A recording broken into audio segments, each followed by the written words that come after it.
Let's get salty!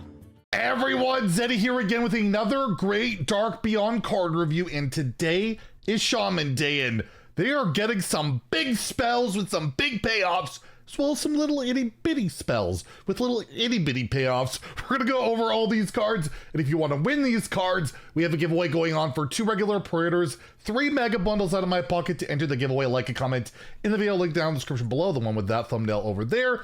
Be subscribed to the channel. Every 1,000 subs we get until all the cards are revealed, I will add another mega bundle, so hit that sub button, make me go broke. So let's start off with one of the little itty bitty spells, which looks pretty darn good to me, and that is First Contact, a 1 mana spell, no spell school or anything like that. However, it has summon 2 random 1-cost minions.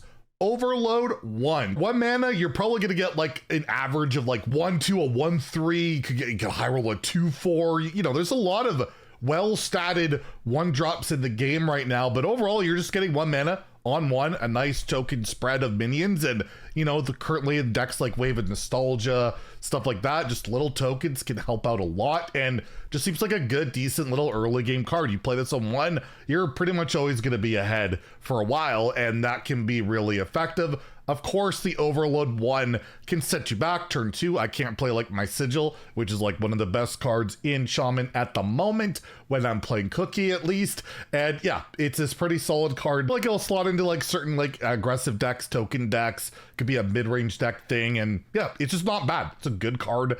No, I don't think it's breaking the game or anything, and it won't slot into every Shaman deck ever. But yeah, absolutely something I could see seeing play, so we'll give it a 3 out of 5 in standard, and I guess we'll give it a 2 in wild because it's not even costed. Still, with like Shaman, it's like you don't see a lot of Shaman, still like even Shaman and like Reno Shaman, which I don't think would really want to play this. Next, we have the Cosmonaut, a 7 mana 5/5 Draenei battle cry. You discover a spell from your deck, reduce its cost by 5. So we got some Hagatha kind of anti-synergy, but some stuff you want to build around. Build around a nice big spell and then cheat it out. Whether it's like the Wish Upon a Star, you could get that for like what, 2 mana? You do have to spend 7 mana to draw it and discount it, but at the end of the day, that's not too bad. The downside with this card, of course, well, besides the fact it's a 7 mana 5/5,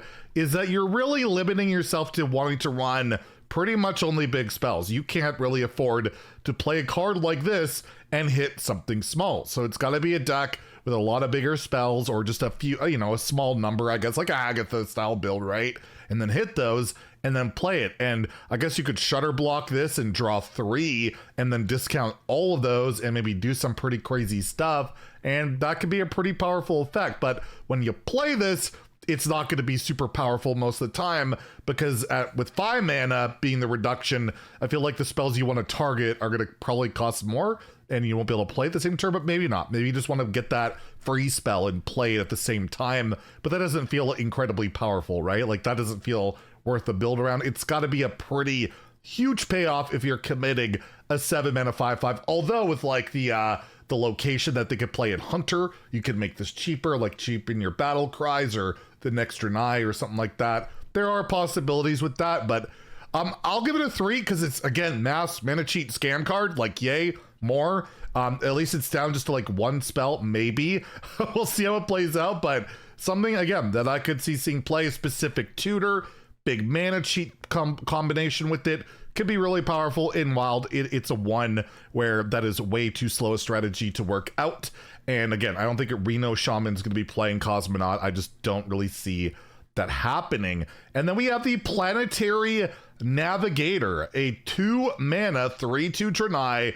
Hey, wait, look at this. Battle cry. The next Draenei you play costs 2 less, but has overload too. So we can play that 7-drop for 5 mana and then get that spell that'll have 5 less mana. So you're kind of combining a bunch of mana cheat. Of course, you can couple this with any Draenei in the neutral pool or available to Shaman, including, you know, Velen, right? Velen, which will also cast his battle cry after they die, and will also overload, and the next thing with overloaded just create weird synergies. Of course, there's ways to like remove overload and all of that, so can be relevant, but again, mana cheat can be pretty crazy, but it feels like you really got to draw this at the right time, and I feel like you got to play a lot more than just the 7 mana Draenei, so we'll see if Shaman can make all of that work. There are some other cards, of course, still to reveal for Shaman, and we're going to talk about now that might have a Draenei tag on it, so certainly has a shot. The Overload 2 is, you know, a pretty huge downside too afterwards, where you don't have a lot to work with, but again, mana cheat, premium stats, battle cry, Draenei tag on one card. I'll give it a 3 out of 5. Like, my god, what is Hearthstone today? I'll give it a 3 out of 5 in standard, a 1 in wild, where I don't see it happening again, because it's got to fit into pretty much a pre-existing deck or spawn something new. And how often is something spawned new in wild? It's pretty rare outside of like the Lion Hunters. So yeah, we'll give it a 1 in wild. And before we get to our legendary here, we do have a big ass spell that we can draw and make 5 less, and that is Nebula, a 9 mana arcane spell. Discovers 2 8-cost minions to summon with taunt and elusive, so you can give your Ragnaros taunt and elusive, and then, you know, deal 16 damage, which is kind of nice, and that's pretty good for 9 mana. You're getting 2 8-drops, like, that's pretty awesome, right? Like, overall, you might get kind of some duds, right, that might not have an effect or a death rattle, but hey, at least they have taunt and elusive on top of it, which can be quite nice. So there's a lot possibly going for this card, and also I could tutor this card, play it for 4 mana, and just do some outright pretty broken, insane things. And we also have a legendary here that might be able to take advantage of this card as well. That's a lot of mana and stats in one spell. It is 9 mana, but they've already recognized, well, no one can spend 9 mana in Hearthstone. We made a Draenei that can make this at least 4 mana. And yeah, I could see that absolutely happening. I could see maybe Reno Shaman transitioning towards this big spell package even, right? You run 1 Nebula, you run one Wish Upon a Star, you play a few Draeneis in there. Maybe you make that whole package work. We'll have to see. But again, I'm gonna give this a 3 out of 5. That's a lot. That's a lot of stuff that you could possibly get. I am not going to be completely normally I scoff at the big expensive card that summons something, but this one might actually have a shot, considering taunt and elusive is pretty nice. And of course in wild, we'll give it a 1 where there's so many bad 8-drops on top of it too. Like, it's just, yeah, probably not going to happen. But you know what? Maybe that one time using that spell isn't enough for me, and I want to play my brand new Draenei legendary Farseer Nobundo? I don't know. It's got Death Rattle. Open the galaxy's lens. It absorbs the power of the next spell you cast, and it's this 5 mana location. It has Spell Burst, so I believe the first location ever to have Spell Burst, 2 durability, and it says absorb the spell's power. What does that mean? Well, we have a video demonstration here.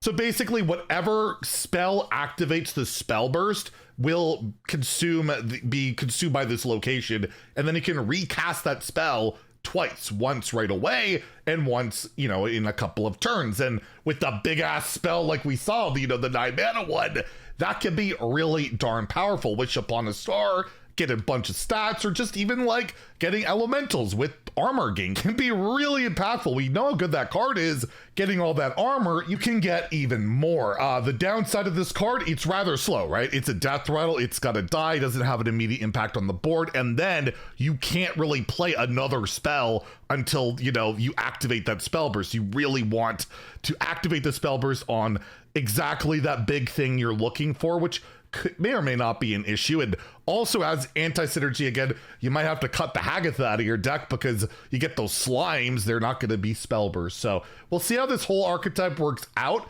It's got a shot because there's so much like insane mana cheap proactivity at the end of the day when you get it going, and value with it. That, yeah, I could see this working, but at the end of the day, also you're playing a 5 mana 6/4 do nothing, similar to like this Starship piece I mentioned from Rogue yesterday that does nothing. But I gave that a 4. I'm gonna give this a very optimistic 3. Very much a very hard build around card. Really need to hit a big spell in that location. The design is amazing. The artwork looks really cool. The animations look great. I'm just not entirely sold we'll be able to make this slower type of thing work. But hey, you absolutely never know. And in Wild, we do know it's a 1. It's absolutely a 1. So there you go.